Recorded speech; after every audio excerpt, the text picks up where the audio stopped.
Another loaded show coming your way on Philadelphia Eagles Now, but first, our coverage next week going to be absolutely loaded. Why is that? Philadelphia Eagles Now is hopping on a plane. I'm going to Glendale, Arizona, and we're going to be live from Super Bowl 57 from Monday all the way until Friday, interviewing players from both the Eagles and the Chiefs, talking to Nick Sirianni, and whoever is walking down Radio Row in terms of former players, current players, and celebrities. We're going to try to bring them on the program as well. You don't want to miss our coverage. Make sure you subscribe. Turn on those notifications. Therefore, anytime we do go live or push out a video, you will be notified. And if you're going to be in Glendale, Arizona, look out for us. We're going to be on the street interviewing some Eagles fans as well. As for what we're talking about on today's show, some Eagles free agency buzz, Philadelphia Eagles free agency rumors, 7 notable Eagles making ESPN's list of the top 50 free agents in this upcoming 2023 class, and it does include some really notable names. Some of these guys are going to be back for this Eagles roster in 2023. Others are going to depart because they're going to have an opportunity to increase their playing time and their dollars in free agency. Here are the free agents on that list from ESPN. Javon Hargrave checking in as the 3rd best free agent according to ESPN. That's lofty praise. More thoughts on him and all of these players coming up. James Bradberry, very good cornerback. It's a position of need for a lot of teams in the NFL. He ranks number 13 on this list. CJ Gardner-Johnson right behind him at 14th. Isaac Seumalo, the unsung hero on this Eagles offensive line, at number 35. TJ Edwards, what a player development story he's been, number 37. Brandon Graham, I hope he doesn't go anywhere. He's an all-time Eagles legend. Checks in at 39th on this list, and Miles Sanders at 43. So really the big question here for Philadelphia, how is Howie Roseman going to make it work? Who's he going to re-sign? Which players are going to walk? And can he pull off some of these financially savvy deals? Let's first begin with all the players on this list with Javon Hargrave. ESPN's prediction here is that Hargrave walks in free agency for a big deal elsewhere. The Eagles have a monster Jalen Hurts contract extension on the way. Money has to be saved somewhere, right? Young defensive tackles Jordan Davis and Milton Williams are in a position to step up in larger roles in 2023 as well. And Hargrave is going to be one of the most sought-after players on this free agency market. Over the last couple of years, as rules in the NFL have catered to throwing the football and have catered to offenses having a lot of success, a lot of these organizations are starting to prioritize beefing up the interior with some players like Hargrave who are good against the run, good against the pass, to generate that pass rush, clog up some of those lanes to make the opposing offense's job a little bit more difficult. And with the Eagles' 2 first-round picks, you might be able to get a good defensive tackle on the cheap at number 10, and then you have that rotation, if you bring back Fletcher Cox on a cheap deal, of Cox, a rookie, as well as a Milton Williams and a Jordan Davis. And then on the back end of the first round, maybe some good defensive tackles there, because Hargrave, honestly, is going to be in line for a massive payday. Aaron Donald, highest paid defensive player in the history of the NFL, he's making $30 million per year. Hargrave won't get that because he's not Aaron Donald. But point here being, he's going to cash in, especially after having a career year in which he tallied a career high in sacks with 11. He had 57 pressures, 40 hurries, and 10 tackles for loss. So those first 3 figures are 3 numbers that I do want to talk about here, because with Hargrave, this is the change in philosophy that I was just talking about teams prioritizing defensive tackle. If you can get a defensive tackle to generate a pass rush with edge rushers, that is how you stop a Patrick Mahomes, a Joe Burrow, a Tom Brady back in the day, is just by having a stout defensive line. So, Bird Gang, predict the future of Javon Hargrave. What do you think is going to happen? What do you think the Eagles should do? Should they re-sign him? R for re-sign, E for too expensive? Let us know down below in the comment section. As for James Bradberry, given what he did this year and how his tenure with the New York Giants ended with him getting cut and only signing for 1 year, $10 million, because he played well this year, might be his last opportunity to cash in on a sizable contract. And this year he was great, one of the better cornerbacks in the game, and him and Darius Slay combined to form one of the best cornerback duos in the sport. 3 interceptions for Bradberry, 17 pass breakups.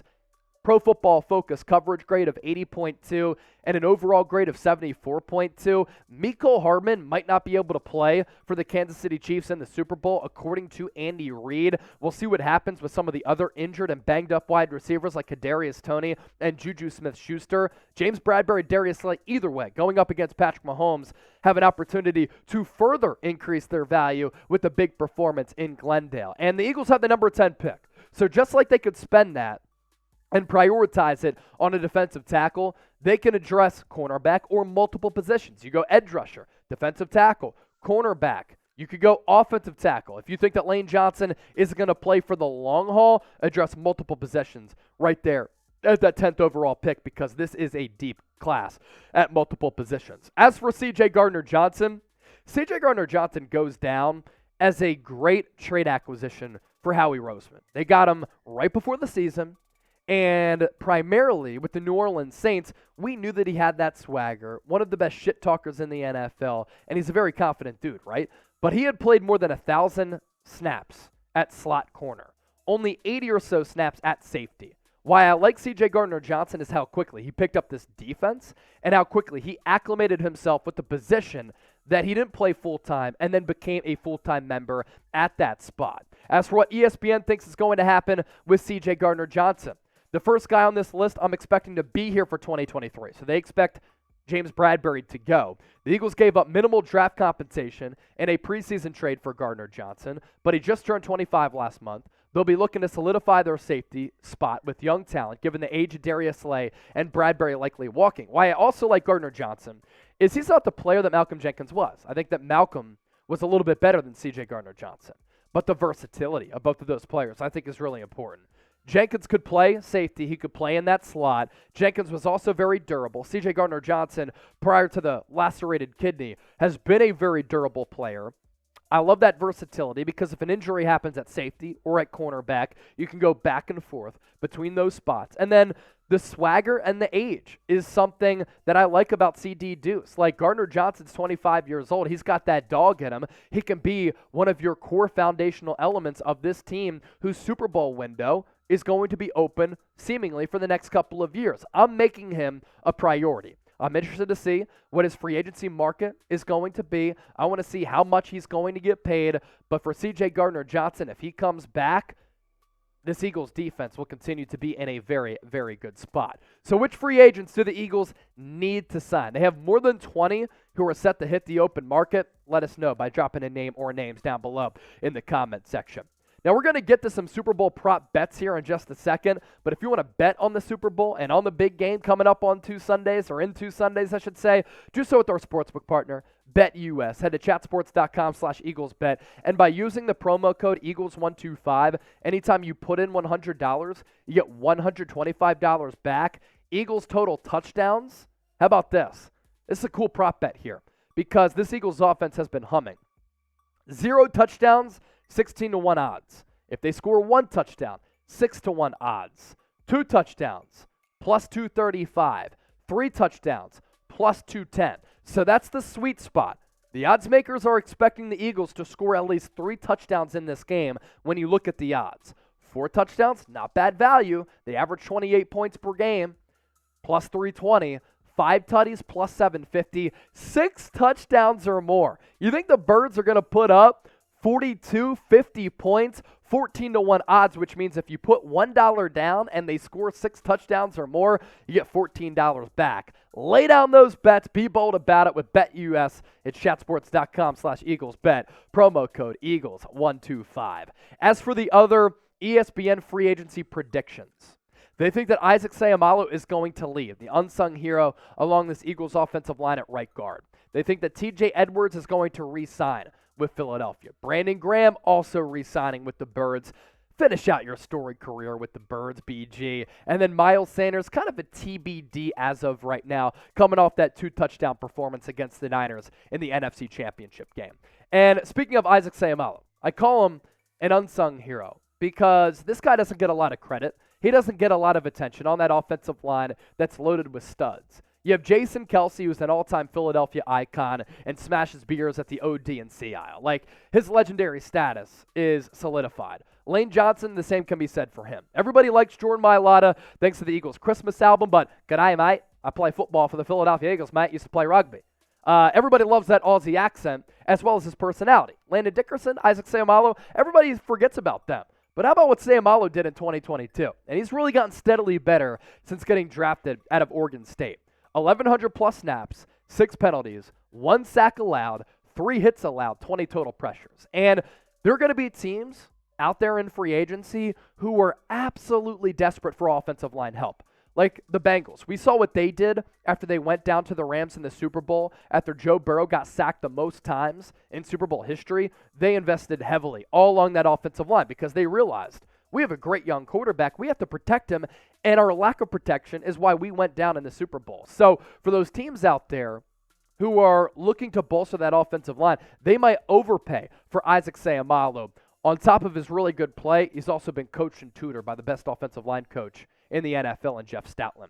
As for TJ Edwards here, I try to bring him back because this has been a terrific player development story. This is a guy who was a fringe roster type a couple of years ago, and this year the second highest graded linebacker according to Pro Football Focus. And his grades across the board so steady, which really backs up the eye test. I don't always go by these sometimes nerdy numbers, right? But when you watch TJ Edwards, you can see the impact that he has.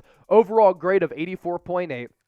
Run defense grade of 83.4, pass rush grade of 81, coverage grade of 79.7, and according to PFF, solo tackles 125 as this guy was all around the football field. A heck of a player development story for TJ Edwards as well as Philadelphia, and you want to keep these guys around, right? Because you want to show other players out there and young players, look, if you enter our player development program, like, we can develop you into a hell of a player, into a dog, and that's what TJ Edwards has become. Now let's talk about Brandon Graham. Brandon Graham is an all-time Philadelphia Eagles legend. He has the most important play in Super Bowl history, in my opinion, with the strip sack of Tom Brady to salt that game away for the Eagles to win that Super Bowl.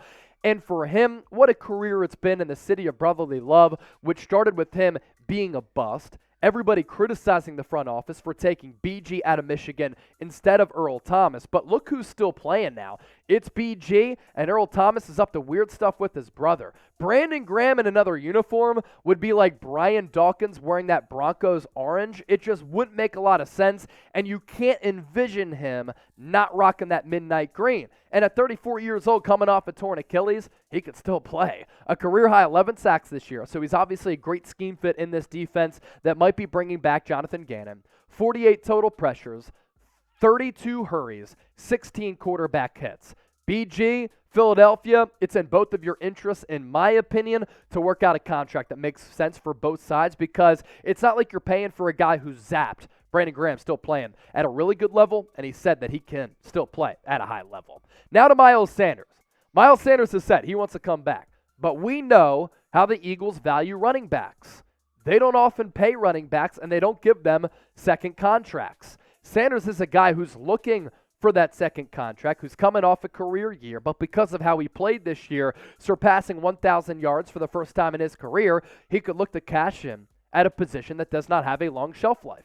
Now, if you want to pay Miles Sanders $8 to $10 million, I would certainly think about that. But keep in mind that even though Miles Sanders is 25 years old, doesn't have a lot of tread on the tires, paying running backs isn't conducive to team building success because it takes away from the money that you can spend elsewhere. Also, on top of that, we've seen Kenneth Gainwell play terrific ball in the playoffs here. He's led the Eagles in touches as well as yards and yards per carry. And if you bring back Boston Scott on a cheap deal and then you draft a running back out there in the draft, either day 2, day 3, like you can get a really good back for some really good value. Zach Charbonnet, for instance, out of UCLA, him in this offense, that would be absolutely fantastic. Jahmyr Gibbs out of Alabama is a dual threat back. Who'd you say, Trace?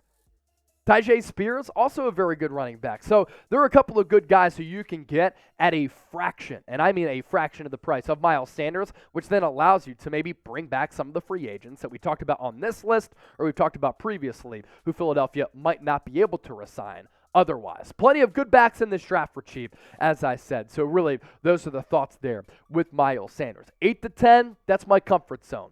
10 plus, starting to get a little bit sketchy. If you're still watching the show, you're still hanging out with us, and you're subscribed to Philadelphia Eagles Now, I want you to type real one, because that means that you're an absolute real one, and we appreciate all of the support as always.